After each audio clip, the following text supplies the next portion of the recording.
Baik, Assalamualaikum warahmatullahi wabarakatuh. Perkenalkan, nama saya Mahfud Hasaifuddin dengan NPM 0735221135. Kali ini saya akan membuat suatu video untuk UTS dalam mata kuliah website. Baik, langsung saja kita diperintahkan untuk membuat sebuah 5 tabel yang akan digunakan untuk membuat suatu pemrograman CRUD atau create, update, read, dan delete. Di sini saya sudah menyiapkan 5 tabelnya, yaitu ada user, kategori, produk, dan order. Lalu ada order time yang bisa dilihat pada PHP My Admin. Di sini sudah ada 5 tabel yang sudah terdaftar di PHP My Admin, yaitu kategoris, order, order time, produk, dan user. Kali ini untuk kasus saat ini saya akan menjelaskan ini satu tabel saja, yaitu ada tabel user. Untuk tabel user sendiri, pertama-tama saya membuat pengkoneksian antara program dan database-nya, yaitu di sini ada metode untuk melakukan pengkoneksiannya dengan memasukkan sebuah host, dbname, username, dan password. Host ini adalah sebuah tempat database yang saya inputkan, yaitu localhost. Lalu dbname ini adalah sebuah nama dari database di phpMyAdmin. Lalu root dan password ini adalah root ini username database-nya. Kalau dbname itu nama database. Kemudian try catch ini adalah sebuah exception handling atau penangkapan sebuah error atau kesalahan, yang dimana jika tidak ada kesalahan maka block try akan dijalankan. Jika ada kesalahan maka block catch akan dijalankan, dan jika ada kesalahan dia akan memberitahu dengan menampilkan sebuah pesan kesalahan, yaitu connection failed. Lalu lanjut pada create-nya. Pada bagian create ini, pertama-tama saya masuk ke pengkoneksian ke database menggunakan fungsi include, yang dimana letak database file database-nya itu ada di koneksi, lalu koneksi.php. Dia akan melakukan penginputan atau menyandingkan sebuah file dari koneksi PHP yang bertugas untuk melakukan penyandingan antara program dan database. Kemudian di sini ada pemeriksaan apakah form itu telah disubmit menggunakan metode post, dan ada juga pengkondisiannya dengan mengambil sebuah data dari form, yaitu ada nama pengguna dan email, dan juga ada password. Yang di sini password ini saya menggunakan fungsi hash. Fungsi hash sendiri adalah mengincrement atau mengubah suatu password ini menggunakan nama samaran. Kemudian di sini ada query untuk menyimpan data ke tabel yang telah kita buat, tabel usernya, dengan fungsi stm dan bin param. Itu adalah sebuah fungsi atau metode untuk mengikat sebuah nilai pengguna ke parameter SQL-nya. stmt ini adalah sebuah global variable. Kemudian eksekusi query-nya dengan menggunakan pengkondisian. Jika data berhasil disimpan, dia akan menampilkan sebuah pesan sukses user create successfully. Jika tidak, dia akan menampilkan failed to create user. Kemudian di sini ada sebuah from inputan yang akan digunakan untuk dimana user dapat memasukkan atau menginputkan sebuah data untuk menambahkan sebuah usernya. Di sini pada contoh nama, dia itu melakukan penginputan di dalam form nama dan seterusnya. Kemudian di sini ada back to list, user list. Ini adalah sebuah tautan untuk kembali ke daftar halaman pengguna.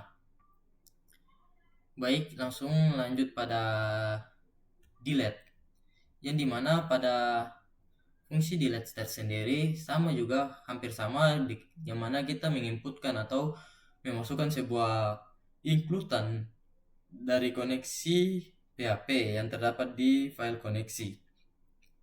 Kemudian di sini ada sebuah exception handling yang dimana dia akan mengambil data dari tabel user dengan mengurutkan berdasarkan dengan ID dan secara ascending. Dan jika ada kesalahan, maka pesan error itu ditampilkan. Kemudian di sini adalah proses sebuah penghapusan data yang dimana dia akan mengambil sebuah data ID dari parameter URL-nya. Lalu kemudian di sini ada fungsi untuk ini directed telah dihapus. Lalu di sini adalah sebuah else yang dimana else ini jika pada fungsi if itu tidak berjalan, maka fungsi else-nya akan berjalan. Dia akan menampilkan sebuah pesan failed to delete user. Dan di sini ada fungsi catch. Fungsi catch sendiri itu untuk menangkal atau menangani sebuah kesalahan. Dikarenakan pada blok if di dalamnya ini, blok if else itu terbungkus oleh blok try catch. Kemudian di sini adalah sebuah tabel data yang akan ditampilkan di dalam sebuah programnya nantinya. Nah, di sini ada fungsi link untuk bootstrap. Saya menggunakan framework bootstrapnya. Di sini adalah sebuah pembuatan sebuah tombol delete yang jika kita menekannya akan ada peringatan bahwa apakah kamu yakin untuk mendelete atau menghapus user atau penggunanya. Jika menekan tombol delete, maka ini nilai yang di-delete di dalam sebuah page akan dihapus di database-nya juga secara otomatis. Nah, di sini ada tampilan user not found, berarti dia tidak ada usernya. Kemudian di sini ada pesan status. Ini akan menampilkan sebuah status untuk ini pesan penghapusan itu berhasil menampilkan sebuah pesan untuk yang dimana jika user itu berhasil dihapus, dia akan menampilkan pesan user deleted this successfully. Lanjut pada fungsi read. Fungsi read sendiri di sini digunakan hampir sama. Pada pertamanya itu kita menginputkan sebuah include koneksi.php untuk menyandingkan antara database dan program. Kemudian di sini ada try catch itu mengambil sebuah data pengguna yang dimana itu dijalankan di blok try jika tidak ada error atau kesalahan.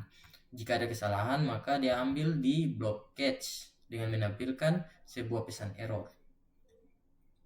Kemudian di sini ada ini memasukkan sebuah bootstrap di framework, memasukkan sebuah frameworknya.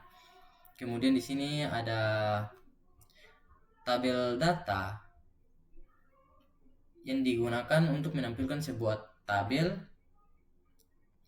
yang telah melakukan atau melewati tahap update dan delete. Kemudian di sini ada update yang dimana untuk update sendiri hampir sama pada file pertama itu dia menampilkan atau kita menginputkan sebuah include atau penyandingan antara koneksi.php itu berfungsi sebagai penyandingan database dan program. Dan ini adalah sebuah blok try catch untuk mengambil data dari user yang dijalankan pada program atau blok try-nya. Kemudian catch-nya ini akan ditampilkan ketika ada sebuah exception atau kesalahan dengan fungsi get message atau mendapatkan sebuah pesan. Kemudian proses input data jika form itu disubmit dengan memasukkan sebuah ID pengguna dengan mengambil ID pengguna, kemudian ambil nama dari formnya dan ambil data dari form yang telah diisi. Kemudian ini adalah sebuah query untuk memperbarui sebuah data pengguna berdasarkan ID-nya dengan fungsi bin param. Kemudian di sini ada if else, yang dimana kode if ini ya kita tahu kode if ini akan dijalankan ketika ini program itu dia berhasil mengupdate sebuah data, dan else ini akan ditayangkan ketika program itu violate atau gagal mengambil sebuah data. Kemudian di sini ada sebuah link untuk bootstrapnya juga, yaitu ada link untuk frameworknya, bootstrap.min.css untuk memperbagus halamannya saja. Kemudian di div ini itu adalah sebuah kontainer untuk daftar penggunanya. Lalu di tabel data ini adalah sebuah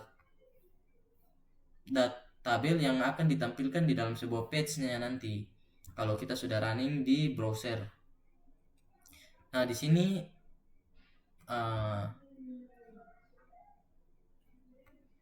adalah sebuah penyediaan kolom untuk melakukan update-nya. Jadi yang dapat diupdate itu ada ID, nama, email, password, create, action. Lalu di sini periksa apakah penggunanya itu ada data atau tidak. Jika ada, maka dia akan lanjut pada proses untuk melakukan perulangan atau melakukan pembaruan. Nah, di sini adalah tombol untuk mengedit data, untuk mengupdate-nya lah.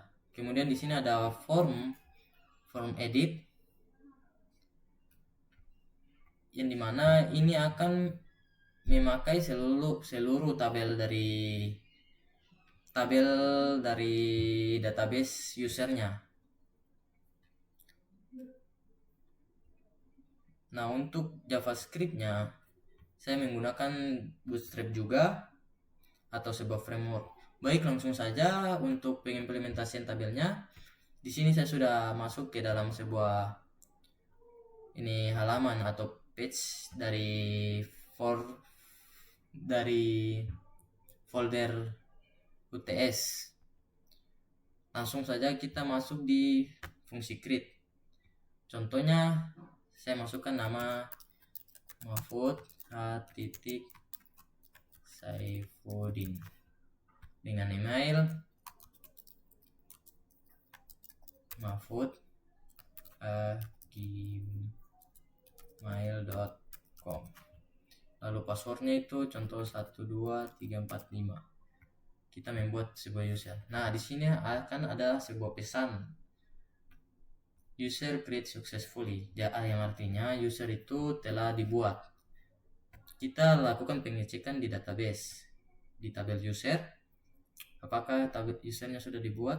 Nah, sudah dibuat dengan ID 3 mahfud@saifuddin@gmail.com, dan passwordnya itu dia bersifat enkripsi dikarenakan menggunakan fungsi hash, yang dimana dia akan melakukan pengenkripsian dengan melakukan sebuah pembaruan di password, yang dimana dia tidak akan menggunakan password aslinya sebagai tampilan utama. Kemudian di sini ada create add, itu adalah sebuah tanggal yang ditetapkan pada saat user itu ditambahkan. Kemudian kita kembali ke untuk selanjutnya saya akan pergi ke read dulu, halaman read. Nah, ini adalah sebuah halaman read atau dia hanya akan menampilkan sebuah tabel dari halaman yang kita sudah melakukan penambahan sebuah usernya tadi. Jadi saya melakukan penambahan yaitu mahfud.saifuddin dengan namanya itu mahfud.com dengan create add. Dia tidak menampilkan sebuah passwordnya dikarenakan ini pada programnya itu dia hanya menampilkan sebuah ID, nama, email, dan create ad atau tanggal pembuatannya.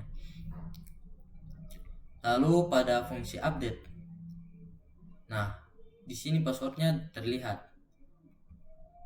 Saya mau edit, contohnya ganti nama jadi Mahfud Saifuddin. Saya menghapus huruf H dan titik di nama saya. Baru di sini saya ganti mudu@gmail.com. Saya update. Nah, kemudian kita restart. Nah, sudah di sini namanya sudah terganti, Mahfud Saifuddin dan mudu@gmail.com. Lalu contohnya kita kembali dan lihat kembali di read apakah sudah terganti dari Mahfud. Oh sudah, dia sudah langsung otomatis terganti jadi Mahfud Saifuddin, emailnya Mudu, yang sebelumnya itu nama lengkap saya dan ini nama saya juga emailnya. Baik, langsung masuk ke fungsi atau page penghapusan. Nah, dia akan ini menampilkan sebuah tabel user list. Ketika kita menekan tombol ini, dia akan memunculkan sebuah notifikasi, "Are you sure you want to delete this user?" Jika kita cancel, dia tidak akan menghapus. Jika kita oke, maka tabelnya akan memunculkan user delete successfully. Dan di kolom atau tabel user ini, dia akan menampilkan sebuah pesan not user found, atau dia tidak menemukan user yang terdaftar di dalam database tabel usernya. Coba kita lihat kembali di read. Ketika sudah di delete, maka di bagian read juga itu dia akan otomatis terhapus. Baik, mungkin itu saja yang dapat saya sampaikan. Lebih dan kurangnya saya mohon maaf. Wabillahi taufiq wal hidayah. Wassalamualaikum warahmatullahi wabarakatuh.